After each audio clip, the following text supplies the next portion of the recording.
Pemirsa, Anda menyaksikan Dialog Nusantara Siang.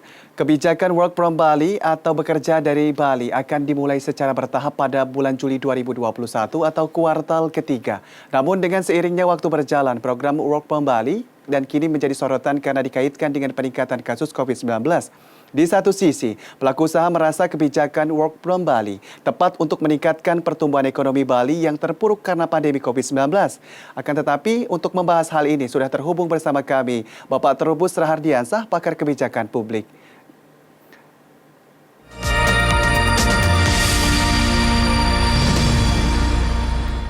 Halo, selamat siang Pak Trubus, bagaimana kabarnya hari ini? Ya, selamat siang, Mas. Sukses selalu. Sukses ya, Pak. Baik, Pak. Ini kita langsung saja terkait dengan Work from Bali ini khususnya. Kenapa pemerintah memilih Bali sebenarnya untuk dijadikan sebagai tempat program ini? Pandangan Anda seperti apa, Pak Trubus? Iya, karena Bali itu sebagai epicentrum wisata ikon Indonesia. Selama ini memang akibat dampak COVID ini, Bali ini mengalami istilahnya ya tingkat pertumbuhan ekonomi yang sangat memprihatinkan. Karena apa? Karena di sana itu tingkat pertumbuhannya di bawah 9% ya. Dan di saat daerah-daerah lain sudah bangkit pun ya itu Bali tetap dalam kondisi yang masih terpuruk gitu loh. Karena apa? Karena memang selama ini Bali itu sangat tergantung sekali kepada kedatangan wisatawan asing ya, mancanegara. Yang tadi menjadi. Baik. Nah, lalu pandangan Anda kenapa harus Bali sedangkan tentunya kita memiliki 10 destinasi wisata. Apakah yang khususnya yang Bali baru? Nah, akan tetapi khususnya ini haruskah Bali yang ini harus dijadikan sebagai program atau mungkin sebuah himbauan apa juga sebuah kewajiban, walaupun mungkin dari pemerintah mengatakan bahwa Bali sangat turun drastis untuk pemasukan khususnya bagi masyarakatnya sendiri. Iya, menurut saya sebenarnya terminologi Work from Bali ini sebenarnya kan tidak tepat gitu ya, tidak tepat karena seolah-olah hanya Bali gitu kan. Kemudian publik itu menyoroti kenapa hanya Bali, dan itu akan menimbulkan kecemburuan sosial bagi daerah-daerah lain yang kebetulan merupakan wisata gitu kan. Artinya mereka itu menjadi tempat-tempat di mana para wisatawan sering datang. Nah, tentu 10 tempat itu ya memang itu harusnya disebutnya istilahnya work from destination, harusnya itu bukan from Bali, karena kemudian muncul lagi istilah work from Solo, work from Jogja, ada work from Dieng misalnya. Nah ini atau malah dari Samosir sana ada gitu. Nah ini menurut saya menjadi catatan di mana kemudian menempatkan Bali pada posisi yang terlalu lebih-lebihan dalam arti memberikan stimulus yang berlebih oleh pemerintah kepada pemerintah daerah di sana. Ini memang memancing persoalan-persoalan yang kemudian menjadi sangat dilematis. Artinya disitulah kemudian pro kontra muncul. Karena apa? Karena memang sesungguhnya meskipun Bali itu ikon, tetapi juga perlu diketahui bahwa COVID ini istilahnya memberikan dampak tidak hanya di Bali, tetapi juga di tempat-tempat yang lain. Dan memang sejak adanya COVID ini jujur saja hampir semua tempat wisata itu kolaps gitu ya, karena terutama di perhotelan lah ya, penginapan dan perhotelan. Karena apa? Karena disitulah kemudian okupasi daripada hotel-hotel itu sendiri sangat minim gitu. Bahkan banyak juga hotel-hotel yang terpaksa harus atau dijual lah, kira-kira dijual atau dialih tangankan. Nah ini kemudian menjadi catatan buruk di mana kemudian kita itu persoalan-persoalan wisata ini memang harus dibenahi secara keseluruhan, meskipun kita itu ada kementerian khusus mengenai pariwisata, tetapi pariwisata di Indonesia itu dari dulu juga menurut saya perkembangannya juga tidak terlalu menggembirakan dibanding tempat-tempat wisata di negara-negara asing atau negara lain. Nah, tetapi Bali ini memang punya ciri khas tersendiri karena di samping persoalan budayanya juga ada persoalan di memang istilahnya sisi alamnya yang betul-betul berbeda, sehingga disinilah kemudian daya tarik ataupun minat para wisatawan asing untuk datang ke Bali itu relatif tinggi. Artinya memang terutama dari Australia maupun Tiongkok, Jepang maupun dari Eropa dan Amerika pada umumnya. Nah karena itu menurut saya memang kenapa pemerintah kemudian fokus ke Bali, karena Bali lah menjadi menjadi sumber di mana kemudian pemasukan bagi negara juga cukup tinggi Bali itu ya.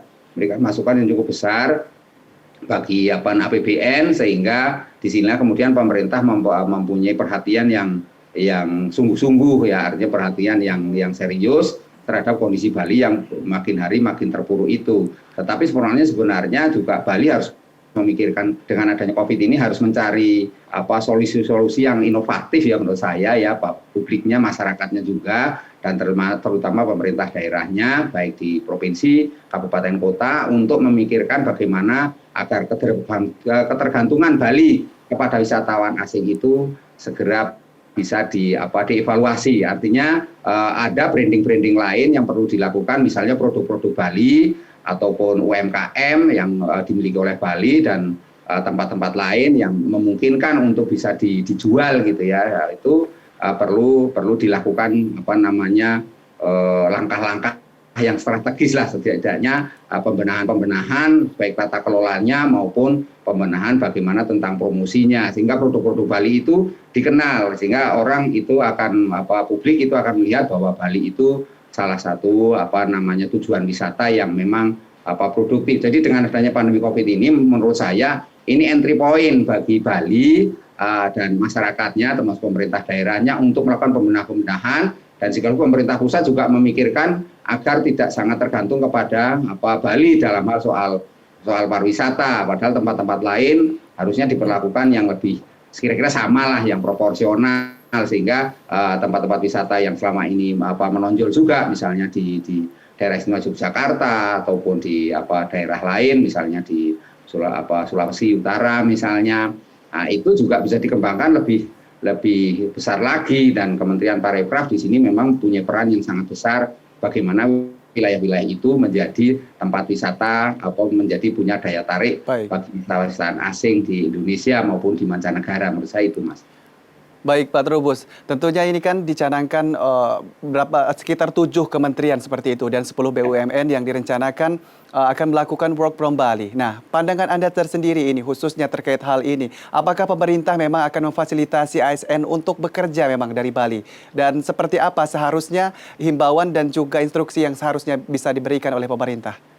Iya, menurut saya memang ini fokus kita kepada penanganan Bali dalam hal ini membuat kebijakan yang namanya WFB, Work from Bali. Ini mau tidak mau memang ada 7 kementerian yang karena di bawah Kementerian Invest ya, Menko Invest, maka disinilah 7 kementerian itu harus melakukan pembenahan, setidaknya ASN itu dari 7 kementerian itu harus diminta untuk bekerja dari Bali. Nah, persoalannya kemudian 2 hal menurut saya, bagaimana kesiapan daripada kementerian-kementerian itu, khususnya bagian-bagian mana saja yang nanti harus bekerja dari Bali. Artinya ASN-ASN yang dari minta di bidang apa saja yang mereka dari Bali, itu bekerja dari sana. Kemudian yang kedua tentu bagaimana 7 kementerian ini saling berkolaborasi, karena persoalannya kan ini harus melihat secara keseluruhan agar mereka ini yang bekerja mereka ASN yang bekerja di Bali itu memang bisa memberikan istilahnya ya stimulus lah, supporting bagi pertumbuhan perekonomian di Bali. Artinya apa? ASN-ASN ini juga ada kesiapan bahwa mereka memperoleh istilahnya take home pay ataupun penghasilan yang lebih misalnya itu untuk diinvestasikan atau paling tidak untuk dikonsumsikan di Bali, jangan kemudian dibawa pulang ke Jakarta gitu. Nah, itu kan menjadi masalah. Yang ketiga menurut saya yang penting juga ini bagaimana pemerintah mengatur mekanisme dan prosedurnya agar 7 kementerian ini setidaknya punya anggaran, karena masalahnya sampai hari ini kan anggarannya dari mana itu kan masih juga didiskusikan sampai hari ini bagaimana anggaran yang bisa digunakan. Meskipun demikian tentu ini juga dipertimbangkan dari sisi dampak-dampaknya, apakah 7 kementerian ini tidak akan menyebut anggaran yang besar, dan dari sisi kebijakan publik kan ada namanya cost and benefit ya. Dari sisi teori cost and benefit jangan sampai nanti cost-nya lebih banyak dari benefit yang didapat gitu kan. Jadi ini tentu harus menjadi perhatian tersendiri lah Mas menurut saya, dan koordinasi dengan pemerintah pusat dan daerah juga harus dibuat secara sinergis ya. Jangan sampai kemudian menimbulkan dampak-dampak baru atau permasalahan baru ya karena kondisinya kayak COVID, di mana kemudian COVID menjadi problem di situ, artinya terjadi muncul persoalan-persoalan ya tingkat penularan dan sebagainya. Menurut saya itu, Mas. Baik, dari pernyataan Anda yang nomor 2 tadi bahwa tingkat konsumsi bagi ASN itu sendiri untuk membuat pertumbuhan juga di Bali khususnya. Tetapi apakah di sini menurut sebagian besar masyarakat mengatakan bahwa di sini tidak ditemukan dampak apapun bagi ASN ini sendiri, Pak Trubus, baik dari segi perubahan pola kerja maupun kualitas dari ASN itu sendiri. Nah, pandangan Anda seperti apa? Tapi Ya, jangan kalau dijawab dulu, Pak melihat Trubus. Kita akan break sejenak dan pemirsa tetaplah bersama kami. Informasi khususnya tentang Dialog Nusantara Siang akan hadir usai jeda.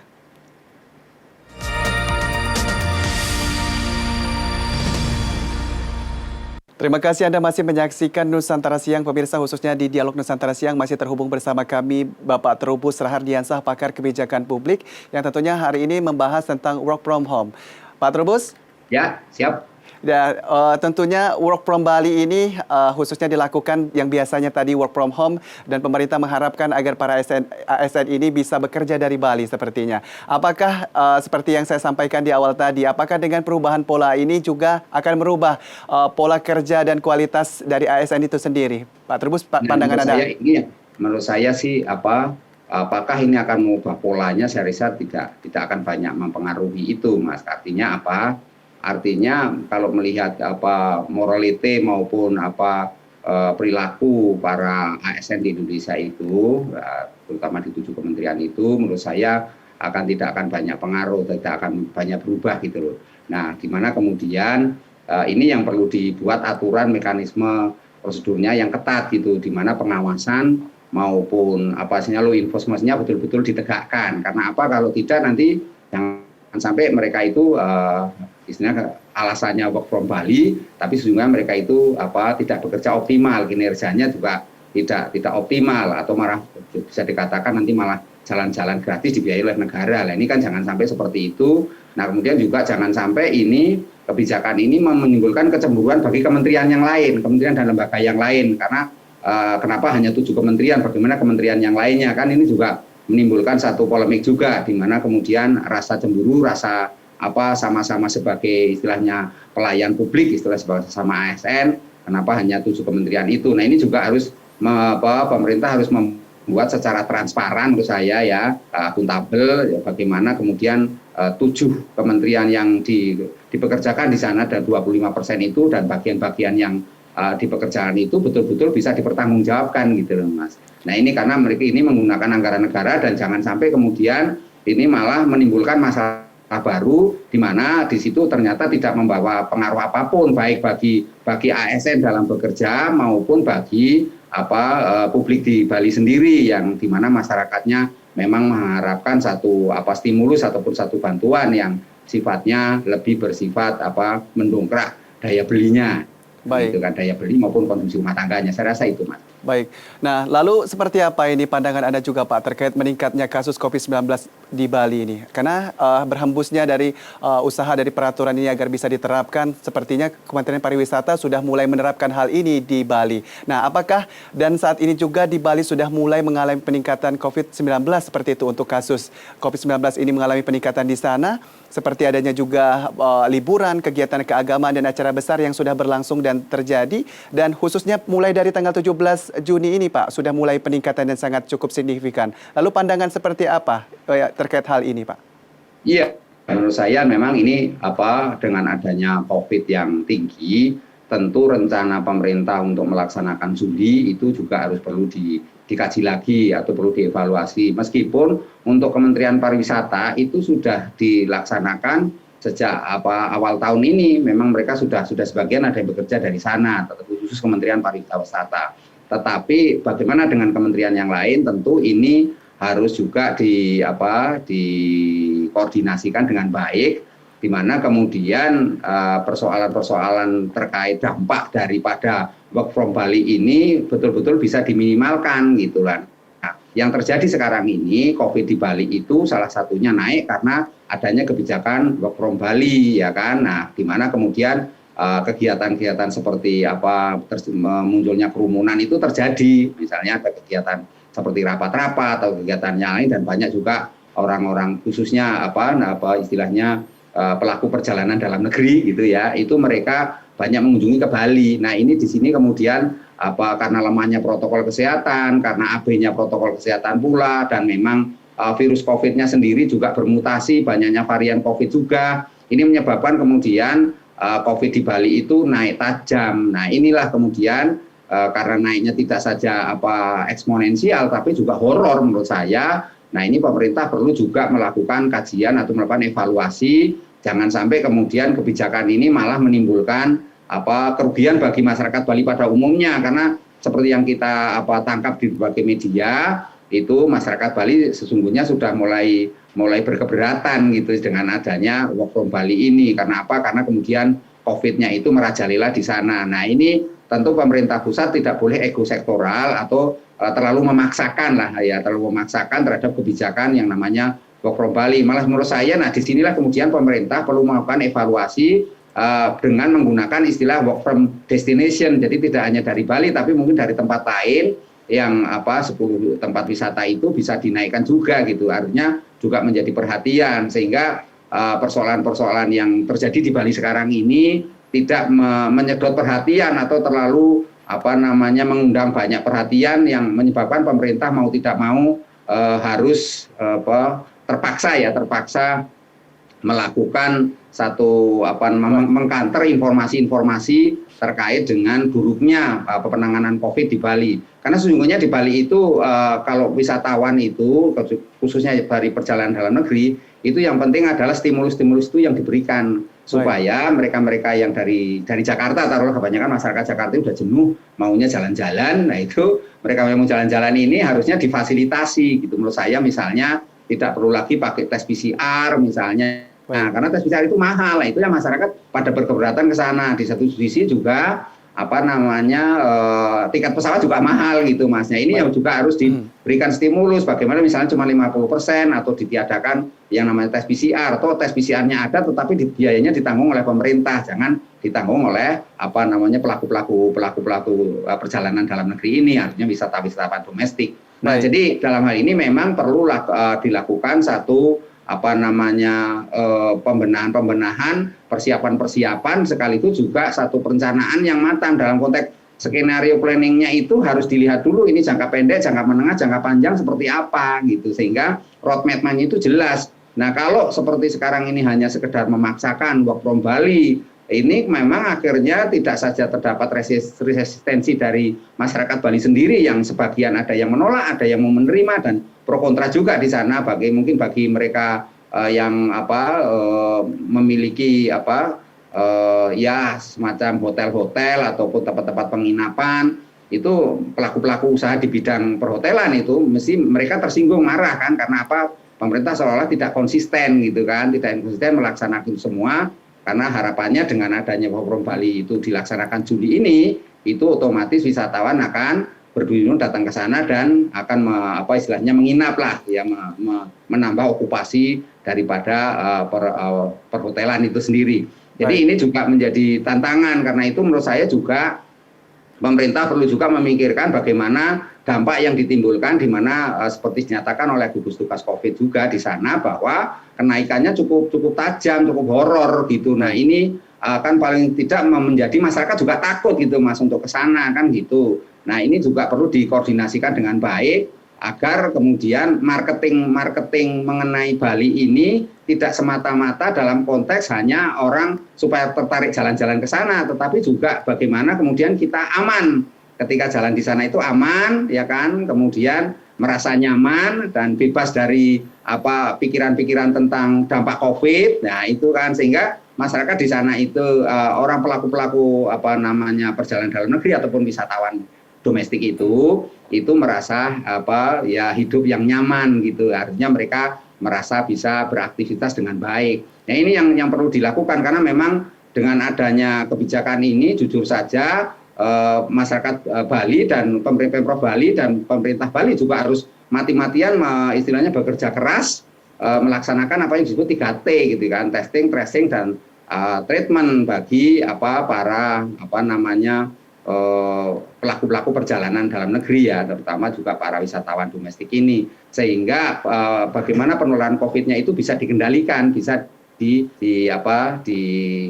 diaturlah, dibatasi. Nah, menurut saya memang ini karena kondisinya sekarang lagi tinggi sekali. Nah, kebijakan itu menurut saya sekarang ini pemerintah justru harus melakukan evaluasi sekaligus melakukan persiapan matang sambil menunggu kondisi COVID itu misalnya mereda atau melandai gitu, sehingga persiapannya itu betul sudah matang. Jadi tidak perlu ditarget Juli misalnya, tetapi kemudian mungkin targetnya bisa dimundurkan kalau memang mau melaksanakan dari sana. Tetapi juga pemerintah perlu menyiapkan bagaimana destinasi wisata tempat lain yang juga sekarang dalam kondisi membutuhkan uluran tangan dari pemerintah, sehingga pemerintah ini ada kesan berkeadilan, tidak muncul pesan diskriminatif, kesannya juga mengistimewakan Bali dan sebagainya. Jadi ini menurut saya memang perlu upaya-upaya yang serius dari pemerintah, Mas, dalam